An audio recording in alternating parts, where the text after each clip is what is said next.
Something I've noticed recently is it's almost trendy to talk about your therapy.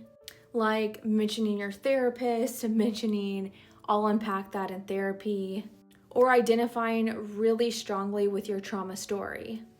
And first off, it is so great that people are becoming more aware. Understanding your own patterns, your own childhood, your nervous system, that matters so much. Awareness and observation is so important. But here's the big nuance I don't hear people talk about that much. That's awareness is not the same as healing. Sometimes it seems like people can get caught up in a loop where they can talk about their issues, their childhood trauma, they joke about it, they mention it casually, but they're still emotionally living inside it. And over time, therapy or doing the work can slowly morph into someone's identity. Trauma doesn't actually heal by talking about it alone. It heals when your nervous system completes the loop. Your body no longer responds as if the past is still happening. So at a certain point, once you are aware, the work isn't more analysis. It's integration, it's safety, it's embodiment. And eventually, it's moving on. Therapy is a great tool, but it's a bridge. You should not live there forever. Don't let therapy and talking about your problems become your lifestyle. You're not invalidating your past by letting go of the story. You're allowing yourself to be free. So this is really condensing it, obviously, but number one, it's so important to heal the nervous system and regulate it. We need our body to feel safe and not be in fight or flight. And that will allow us to truly step back, be the observer, and stop getting emotionally reactive to everything. And it helps us also slow down so we can truly understand ourselves. And the next thing we need to do is to face and process our trauma emotionally. And that is where therapy can be really useful.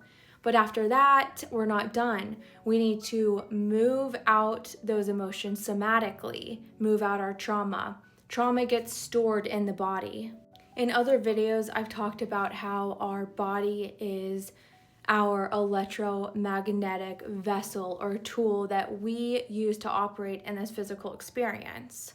Our electromagnetic field is shaped like a torus, and that is our toroidal flow of energy.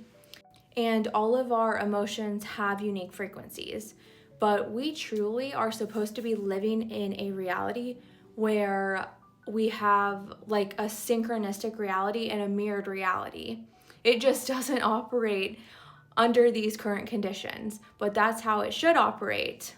But to get back to that place, we have to get our bodies right, because it's our bodies and our emotions that should be operating like this amazing system or machine that literally uses our frequency to project our reality. So basically, you can think of stored negative emotion or trauma as like distortion held in your body that's causing this energy not to radiate through your system properly. So it's so important to regulate the nervous system, get a hold of the emotions and clear the trauma that way, and then also somatically move it through your body.